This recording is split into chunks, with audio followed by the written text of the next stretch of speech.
Today, we become legends.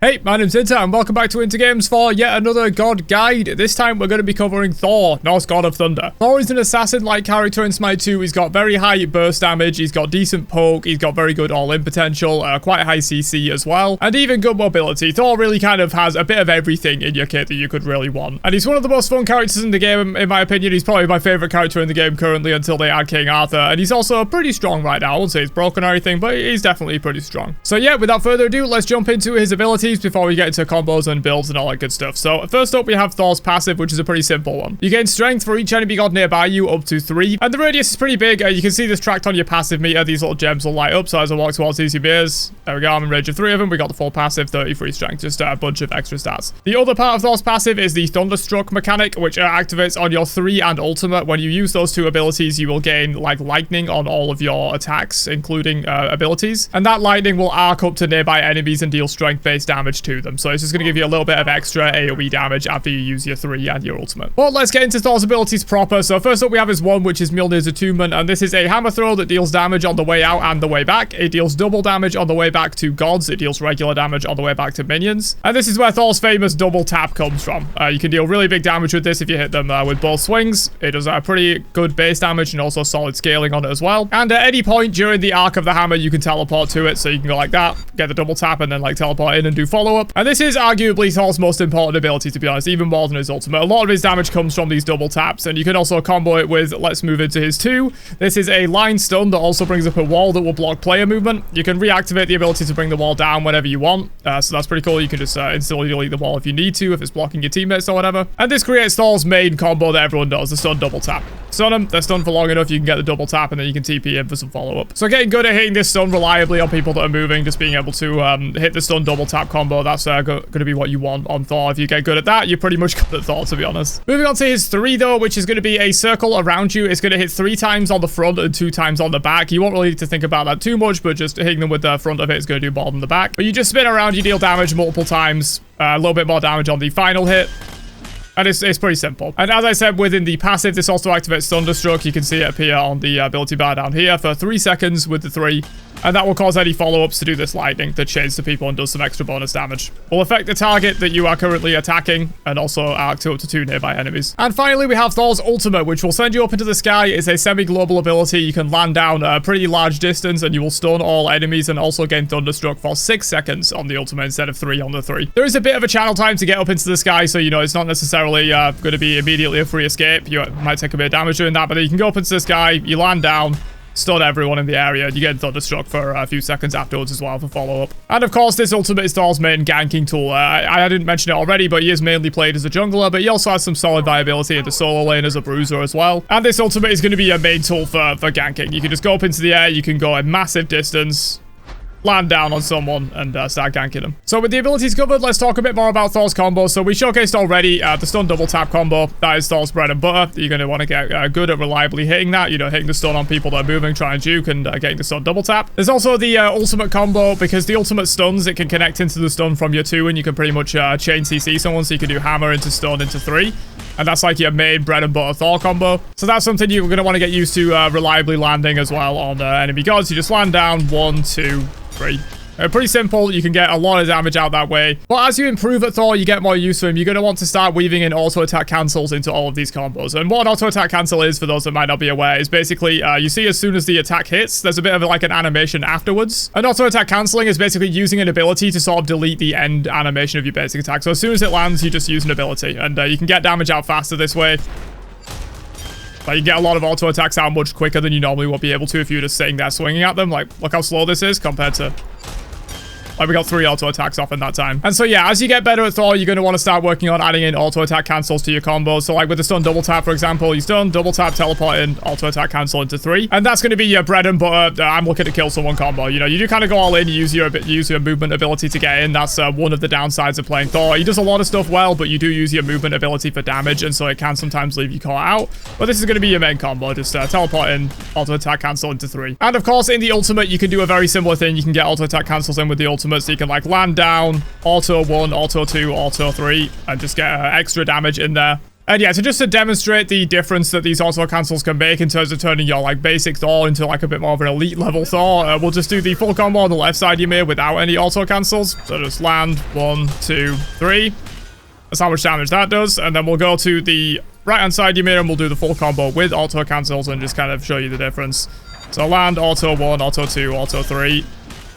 Just look at the difference in damage there. It's absolutely insane. So you really want to be making sure you auto-cancel with Thor, especially because he uses items like Hydra's Lament super well. But we'll get into builds in a second. But yeah, just look at the health bar differences on those two Ymirs. It's very important that you get these auto-cancels down. You know, not only for the full ult combo, but also for like this, when you TP in, you get a free auto in before you 3. It's just going to really enhance your Thor gameplay, make you deal a lot more damage. But yeah, with that said, let's move into some builds for Thor. So he is viable in the jungle and the solo lane, in my opinion. I'll provide builds for both. So starting off with jungle, your starter item, you are going to want to go for Bumba's Hammer. And this one is better for Thor compared to Bumba's Dagger, just purely because it has that auto-cancel effect, where your next basic attack after casting an ability is going to deal bonus true damage and reduce your cooldowns and heal you. And as we mentioned before, Thor is very good at auto-attack cancelling, so you're definitely going to want Bumba's Hammer on him. In terms of first item in the jungle, I'm a big fan of Jotun's Revenge on Thor. I think it's really good. This gives strength and cooldown rate, and the passive, whenever you get a kill, is going to reduce your non-ultimate cooldowns by 1 second and your ultimate cooldown by 5 seconds. It's just a really good item. Strength and cooldown rate are the exact 2 stats you're looking for on Thor, full damage Thor, that is, of course. It's just a really good item. Strength and cooldown rate are the exact stats you're looking for on Thor. They're in pretty good distributions. It's relatively cheap. You can also go something like Teko Kagi in place of this, which is a very similar item that also comes with strength and cooldown rate. It gives you a little bit of movement speed as well on the passive. I do find Teko Kagi to be a little bit harder to keep stacked on Thor, though, because he's more of sort of like a one and done engager god rather than constantly throwing out abilities to keep Teko's passive up. But you can go Teko instead of Jotun's if you want to, or you can maybe even go Teko in addition to Jotun's. But what I will generally go into second item on Thor basically every game is Hydra's Lament. This is another auto attack cancelling item. When you use an ability, your next basic attack deals 30% increased damage. And when you are going in for, you know, combos like this where you're going to teleport and get a basic attack, that's going to be a Hydra's Lament boosted basic attack, which is going to be really valuable for you.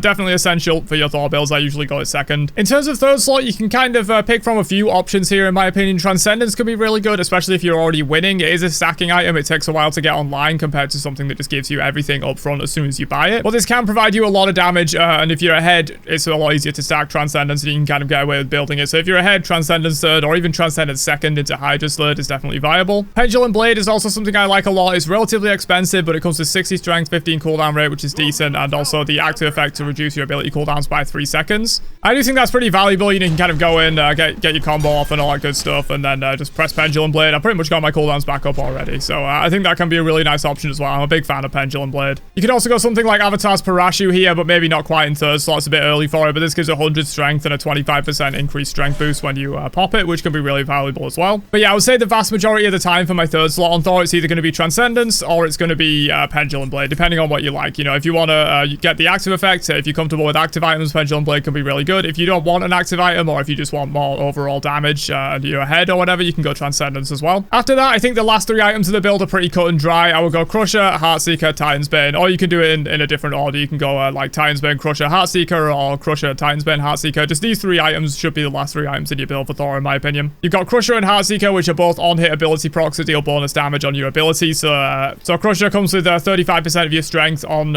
abilities. Heartseeker comes with 2.5% of your strength as max HP damage. Both come with 10% pen, and then you've also got Titan's Bane giving you 20% pen. And this gives you 40% pen in the build, which is really good for Thor actually being able to hit tanks reasonably effectively. He's never going to be a tank killer god. You're aiming for the squishies with this kind of a character. You're just aiming to, like, you know, press your ult, just go in on a squishy, drop the full combo on them, and then just blow them up. You're not really looking to go on tanks because it's not going to, you know, one-shot them, just like it didn't there. But it is still nice to have that 40% pen just so tanks can't walk at you with impunity and you're just tickling them, basically. So having that 40% pen is really good. But yeah, that would be the most generic Thor jungle build I could give you. You can also go a little bit of Bruiser on Thor jungle if you want to, and we'll talk about some more Bruiser items in the solo lane section. But generally, I do like to go full damage on Thor, especially if I'm just trying to carry games. But yeah, if you wanted to, you could throw in some Bruiser items like, you know, Void Shield or something like a Screeching Gargoyle or a Stampede or Hussar's Wings for slow immunity. You could throw in some kind of Bruiser items into the build if you want to as well. But I generally do like to go full damage. But speaking of Bruiser items, let's talk about some solo lane Thor builds. I think he's definitely pretty viable there. He's seen a lot of play there already in SMITE 2. In terms of your starter, it actually won't let me sell Bumbas, which is kind of annoying. I think it's because I bought it and walked out the fountain. No, you don't go Bumbas in solo lane. Obviously, you go Bluestone in solo lane. This is going to add additional bonus physical damage to all of your ability hits. And this will help you out with wave clear early on in the solo lane, and it would also just give your combos a bunch of extra damage. You know, you've got 4 damaging abilities. Some of them are on pretty low cooldowns. You can get a lot of value out of Bluestone, so that will be your starter, but Bombers will remain here because I can't sell it. And in terms of first item for solo lane Thor, I would recommend Glad Shield. I think Glad Shield is generally really good for these ability-based physical solo laners into physical matchups. This gives protections, health, cooldown rate, all stats you want, and then also additional damage on your abilities based on your item protection. So if you're building very tanky, this thing can essentially be like another Bluestone pendant, just adding loads of damage to your abilities, makes you hit a lot harder while still being very tanky.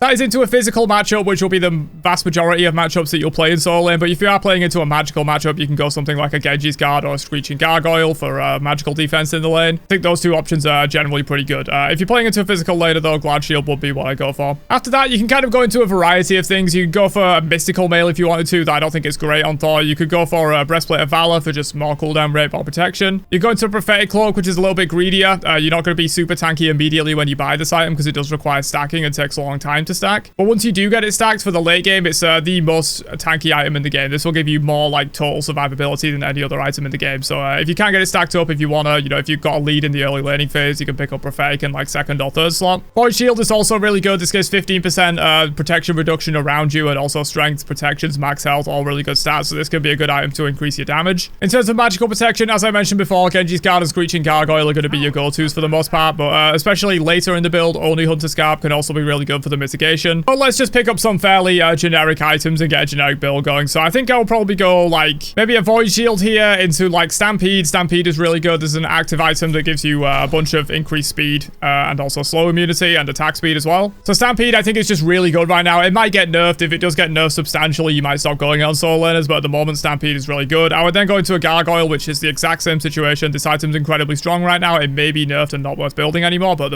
at the current moment of releasing this guide, it's really, really good. This is magical protections, cooldown rate, both great stats for you, and enemy gods in front of you are silenced for 2 seconds and lose 20% protection. So, you know, combine this with your Void Shield, you can get 35% shred in a tank build, which is pretty good. And also that active 2-second silence can be really good for stopping enemies getting away from you. So Gargoyle is really solid as well. Then I will probably go into something like a Sonar Binding. Enemy gods hit by your hard CC effects lose 15 protection, so you're getting even more shred there. You know, you're shredding off 35% and then 15 flat, which applies afterwards, and this can be really good for just increasing your damage overall. And of course, Thor has a hard CC in his base kit with the Wallstone, and then also a hard CC with his ultimate, so you can get a lot of value out of putting binding on people for long amounts of time. And then last item, this build's lacking a little bit in magical defense. Maybe pick up something like an Oni Hunter's Garb, and that'll be like the most generic build I could give you. But as always with solo lane builds, they're incredibly counter building reliant. You can't just build this every game and be happy about it. You know, if you're playing into a magical laner, you need to swap out these physical defense items for some more magical early. You might want to pick up something like SARS Wings if the enemy team has a lot of slows that are giving you trouble, like Cupid and whatnot. Beads might be useful for you as well, especially if you didn't go beads for your relic, which we'll talk about in a second. You can pick up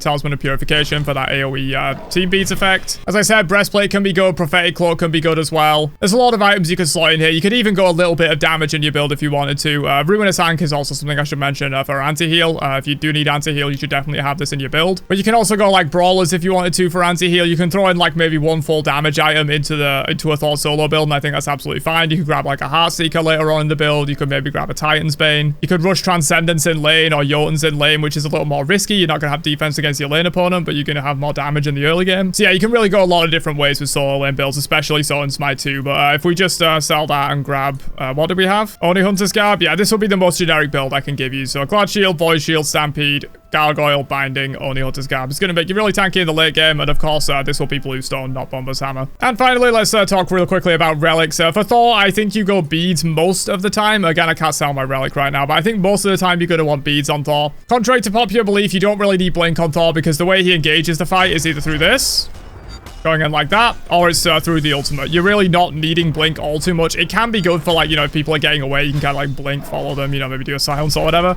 But honestly, I don't think you really need Blink on Thor to engage too much. It's mainly just for, like, I guess, following. But you already have very high mobility, and you already have a default way that you engage by teleporting to the hammer. So ultimately, I don't think you really need Blink on Thor. You can go it if you want, but beads are going to be more valuable for you a lot of the time if you're into any kind of, like, CC that might be able to blow you up. You can also go Aegis as well if you feel like you don't really need beads, but you might need Aegis. Shell is also a viable option if you're playing into stuff like Odin and Yamoja, but generally it's not something you'll go. And Sunder's pretty bad right now, but if Sunder becomes good, if they buff up Sunder and it becomes really good for solo laners, again, you can definitely pick up Sunder. But generally, you're looking at beads, maybe Aegis and jungle. And you can go Blink if you want, but honestly, I don't think you really need Blink on Thor. You have better ways to engage by doing this kind of stuff than just like blinking on someone. But yeah, there you go. That is the full Thor guide for his abilities, his combos, his builds for jungle and solo lane. Hopefully this was helpful for you. Let me know who I should cover next for the guides down below, and I will catch you guys for another one later on. Have a great day, and peace out, you nerds.